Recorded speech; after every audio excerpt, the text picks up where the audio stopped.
Halo, jumpa lagi para sahabat setia podcast Immanuel. Sudah lama saya tidak menyapa para pendengar, saudara-saudari di podcast ini. Tapi hari ini saya hadir mau berbagi satu topik yang menarik yang dari zaman ke zaman inilah yang dikejar oleh orang, diimpikan oleh orang-orang di dalam kehidupan mereka dan merasa bahwa ketika ini terjadi dalam kehidupan mereka, Tuhan itu sangat dekat sekali. Apakah itu? Bicara tentang mukjizat. Tapi kali ini saya memberikan sebuah pertanyaan, judulnya adalah apakah mukjizat masih ada? Saya mendasari pembicaraan hari ini dari surat 1 Korintus 12 ayat 9 sampai 10. Saya akan bacakan bagi para pendengar semuanya. Demikian firman Tuhan. Kepada yang seorang roh yang sama memberikan iman dan kepada yang lain ia memberikan karunia untuk menyembuhkan. Kepada yang seorang roh memberikan kuasa untuk mengadakan mukjizat dan kepada yang lain ia memberikan karunia untuk bernubuat. Dan kepada yang lain lagi, ia memberikan karunia untuk membedakan bermacam-macam roh. Kepada yang seorang, ia memberikan karunia untuk berkata-kata dengan bahasa roh. Dan kepada yang lain, ia memberikan karunia untuk menafsirkan bahasa roh. Tetapi semuanya itu dikerjakan oleh roh yang satu dan yang sama, yang memberikan karunia kepada tiap-tiap orang secara khusus seperti yang dikehendakinya. Ya sahabat pendengar, pertanyaannya adalah apakah mukjizat masih ada? Saya akan memaparkan di sini ada 3 pandangan orang tentang mukjizat. Pandangan yang pertama adalah orang-orang yang memiliki pandangan skeptis. Artinya bahwa mereka menyangkali mukjizat dapat terjadi. Mereka tidak mempercayai mukjizat itu.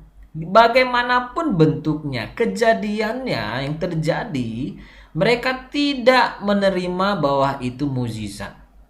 Jadi jelas dalam pandangan mereka di dunia ini tidak ada mukjizat. Yang kedua adalah pandangan sensasionis. Nah, ini sebuah kalimat yang mau menunjukkan bahwa mereka-mereka ini adalah orang yang percaya mukjizat itu ada. Tetapi mukjizat itu sebenarnya hanya terjadi di Alkitab. Allah telah berhenti melakukan mukjizat pada saat pewahyuannya selesai dalam firman Tuhan. Mukjizat hanya berlaku bagi orang-orang yang hidup pada zaman Alkitab itu ditulis.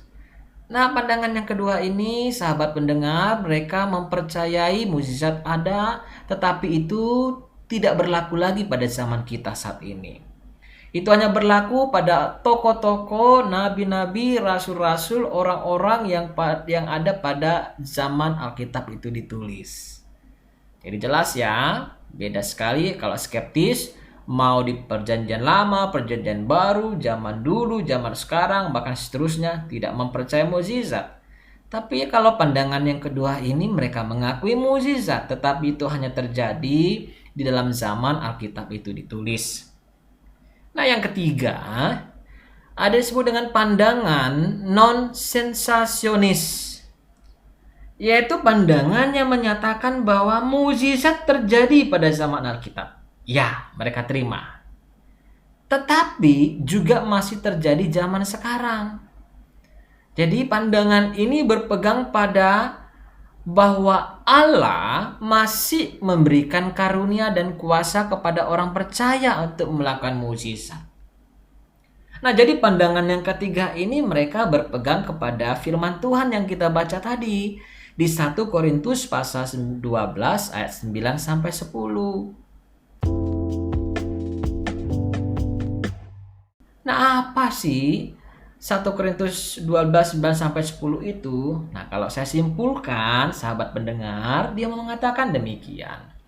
Bahwa ayat ini mempunyai arti bahwa karunia itu datang dari roh.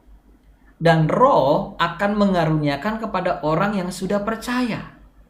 Karunia yang diberikan oleh Roh kepada tiap orang itu berdasarkan kerelaan Roh. Karena kehidupan orang itu berkenan di hadapan Tuhan, termasuk karunia berbuat mukjizat. Nah, jadi sahabat pendengar, ayat firman Tuhan ini menyatakan bahwa karunia berbuat mukjizat itu dikaruniakan oleh Roh. Dan rekan pendengar, di dalam Alkitab tidak semua rasul dicatat melakukan hal mukjizat. Benar ya? Kalau rekan-rekan pendengar membaca di Alkitab, mengenal satu nama, tokoh, nabi, ataupun rasul, kita tidak melihat ada peristiwa yang terjadi semasa mereka melayani atau mereka hidup. Tetapi hal itu tidak menyangkali juga bahwa ada banyak rasul yang melakukan mukjizat. Nah, saya kasihkan contoh ya, sahabat pendengar. Beberapa tokoh Alkitab yang dalam pelayanan mereka terjadi mukjizat. Contoh,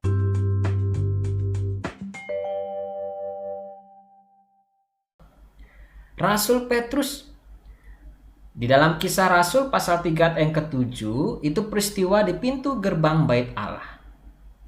Firman Tuhan berkata demikian, tetapi Petrus berkata, emas dan perak tidak ada padaku, tetapi apa yang kupunyai kuberikan kepadamu.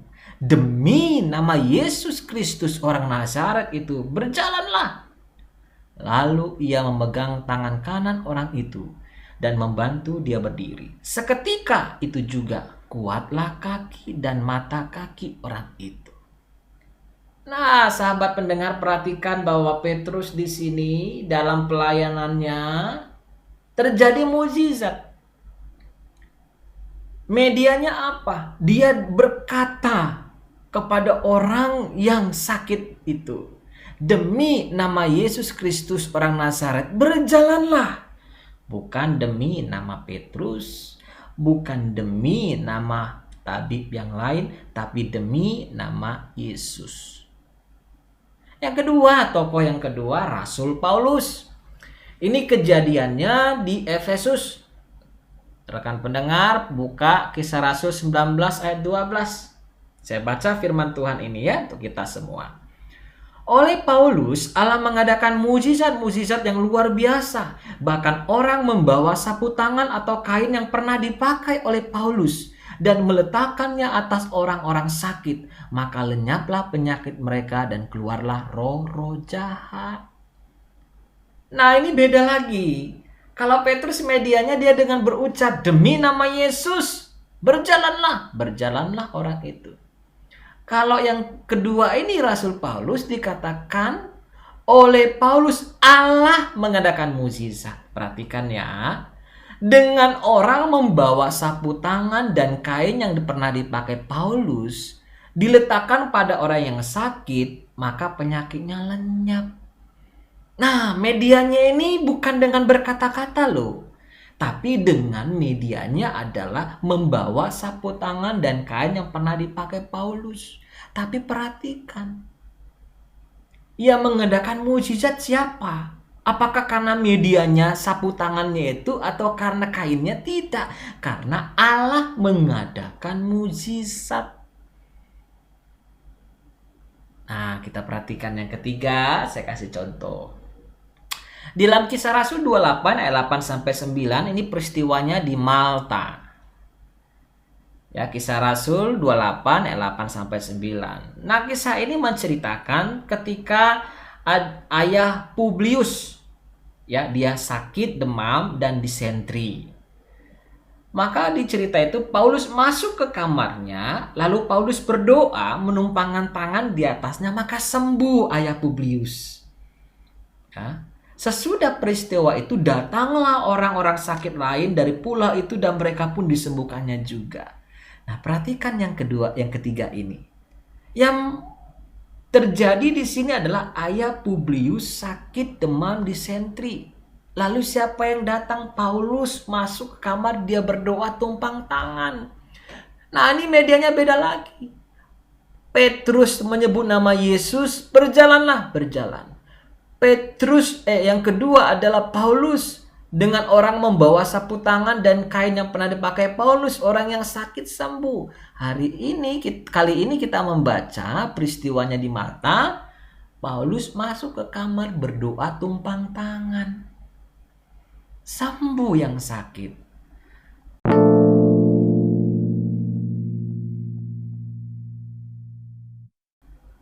Sahabat pendengar, perhatikan dalam hal ini, media-media yang terjadi sehingga orang-orang tersebut itu beragam.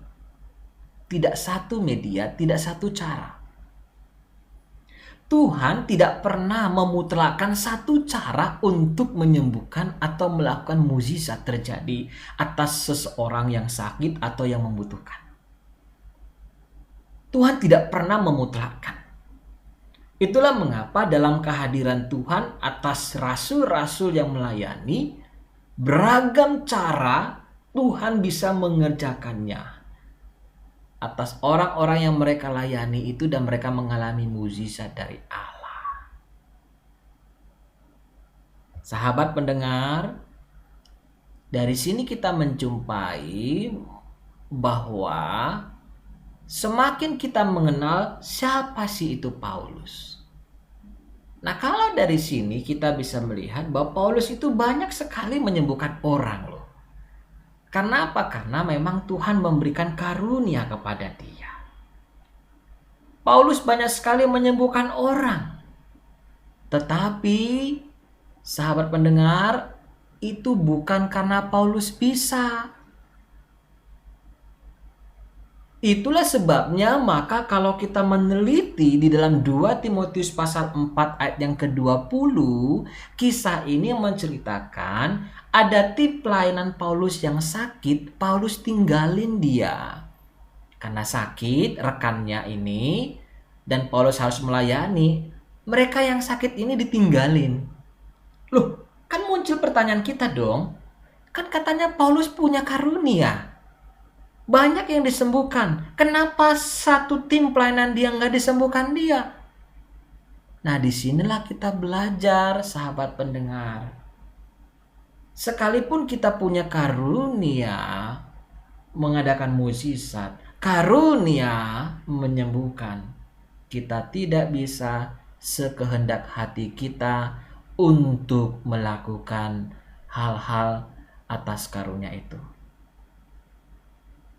Sekalipun kita diberikan karunia, tetap yang berkuasa, yang berotoritas, yang melakukannya adalah Allah.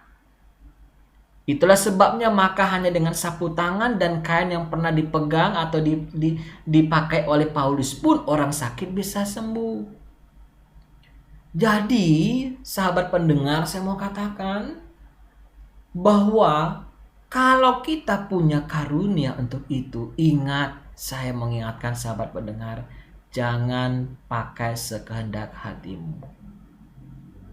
Paulus atas sahabatnya Erastus dan Trofimus dalam 2 Timotius 4:20 ditinggalkan oleh Paulus karena mereka sakit.